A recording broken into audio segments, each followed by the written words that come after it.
ഒരു കാരണവശാലും ഈ വടക്ക് കിഴക്ക് എന്ന് പറയുന്ന ഈശാന ഭാഗത്ത് നമുക്ക് ഒരു സാധനങ്ങളും വീട് പണിയുമായിട്ട് ഉള്ളത് കൊണ്ട് അവിടെ വെക്കാൻ പാടില്ല. അവിടെ എപ്പോഴും വൃത്തിയായിട്ട് കിടക്കണം. അവിടെ ഹൈറ്റോ വെയിറ്റോ പാടില്ല.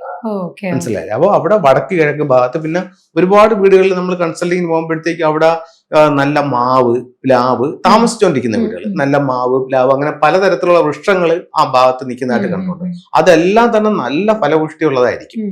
അതിന് ആ ഒരു ഏരിയയിൽ എന്തുകൊണ്ട് വെച്ചാലും നല്ല ഹെൽത്തി ആയിട്ട് വരികയും ചെയ്യും. മാത്രമല്ല ശരിക്കും ഫലങ്ങൾ അതിനകത്ത് കിട്ടുകയും ചെയ്യും. അപ്പൊ അവിടെ നമുക്കൊരു പ്രശ്നം എന്ന് പറയുന്നതെന്ന് പറഞ്ഞു കഴിഞ്ഞാല് ആ ദിക്കിൽ നിന്നാണ് നമ്മൾ വീട്ടിലേക്കുള്ള ഊർജ്ജം മൊത്തം കടന്നു വരുന്നത്. ഇതിനെ മൊത്തം സ്വീകരിച്ചുകൊണ്ടാണ് ഇത് വളരുന്നത്. അപ്പൊ പക്ഷെ യഥാർത്ഥത്തിൽ നമുക്ക് അവിടെ സംഭവിക്കുന്ന പറഞ്ഞാൽ അതിന്റെ ഒരു എനർജി നമ്മുടെ വീട്ടിലേക്ക് കിട്ടുന്നില്ല. അപ്പൊ നമുക്ക് അത്തരത്തിലുള്ള തടസ്സങ്ങൾ, വടക്ക് കിഴക്ക് ഭാഗം വൃത്തിയായി സൂക്ഷിക്കുക. ഇവിടെ ഭാരം വെക്കാനോ മറയ്ക്കാനോ മറ്റു നിർമ്മിതികളോ പാടില്ല. മനസ്സിലായില്ലേ? കാറ്റും വെളിച്ചവും തടസ്സപ്പെടുത്തുന്ന ഒരു കാര്യങ്ങളും അവിടെ പാടില്ല. അപ്പൊ നമ്മൾ പണി ചെയ്യുമ്പോൾ അവിടെ അത്തരത്തിലുള്ള ഒന്നും പാടില്ല. അവിടെ ഇത്തരത്തിലുള്ള എന്തെങ്കിലും വൃക്ഷങ്ങളൊക്കെ ഉണ്ടെങ്കിൽ അത് ഒഴിവാക്കുന്നത് നല്ലതായിരിക്കും.